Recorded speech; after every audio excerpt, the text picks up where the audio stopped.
ರಾಮಾಯಣದ ಸ್ವಾರಸ್ಯಕರ ಕತೆ. ಸಂಪಾತಿಯ ಕತೆ.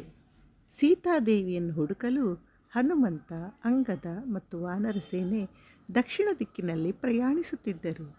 ಹಲವಾರು ದಿನಗಳು ಕಳೆದರೂ ಸೀತೆಯ ಸುಳಿವು ಸಿಗುತ್ತಿಲ್ಲ. ಹಸಿವು ಮತ್ತು ಆಯಾಸದಿಂದ ಅವರು ನಿರಾಶರಾದರು. ಆ ಸಮಯದಲ್ಲಿ ಒಂದು ದೊಡ್ಡ ಪರ್ವತದ ಮೇಲೆ ವೃದ್ಧ ಗಿಡುಗನೊಬ್ಬ ಕುಳಿತಿದ್ದನು. ಅವನ ಹೆಸರು ಸಂಪಾತಿ. ಸಂಪಾತಿಯು ಜಟಾಯುವಿನ ಅಣ್ಣನಾಗಿದ್ದನು. ವಾನರರು ಜಟಾಯುವಿನ ಹೆಸರನ್ನು ಹೇಳುತ್ತಿರುವುದನ್ನು ಕೇಳಿ ಸಂಪಾತಿ ಆಶ್ಚರ್ಯಪಟ್ಟನು. ಅವನು ಅವರ ಬಳಿ ಬಂದು ಕೇಳಿದನು, ನನ್ನ ತಮ್ಮ ಜಟಾಯುವಿನ ಬಗ್ಗೆ ನಿಮಗೆ ಹೇಗೆ ಗೊತ್ತು? ಅಂಗದನು ಜಟಾಯುವು ಸೀತೆಯನ್ನು ರಕ್ಷಿಸಲು ರಾವಣನೊಂದಿಗೆ ಹೋರಾಡಿ ವೀರಮರಣ ಹೊಂದಿದ ಕಥೆಯನ್ನು ವಿವರಿಸಿದನು.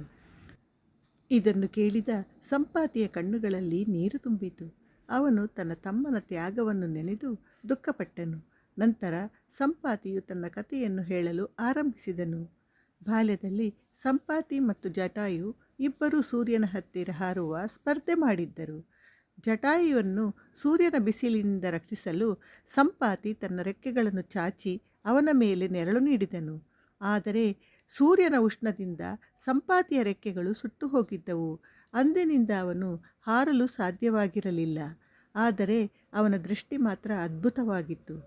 ಸಂಪಾತಿಯು ದೂರದ ಲಂಕೆಯನ್ನು ನೋಡಬಲ್ಲವನಾಗಿದ್ದನು. ಅವನು ಸಮುದ್ರದ ಆಚೆ ನೋಡುತ್ತಾ ಹೇಳಿದನು, ನಾನು ಲಂಕೆಯನ್ನು ನೋಡುತ್ತಿದ್ದೇನೆ. ಅಲ್ಲಿ ಅಶೋಕವನದಲ್ಲಿ ಸೀತಾಮಾತೆ ಇದ್ದಾಳೆ. ಈ ಸುದ್ದಿ ಕೇಳಿ ವಾನರ ಸೇನೆ ಸಂತೋಷದಿಂದ ಕುಣಿದಾಡಿತು. ಹನುಮಂತನಿಗೆ ಹೊಸ ಉತ್ಸಾಹ ಬಂದಿತು.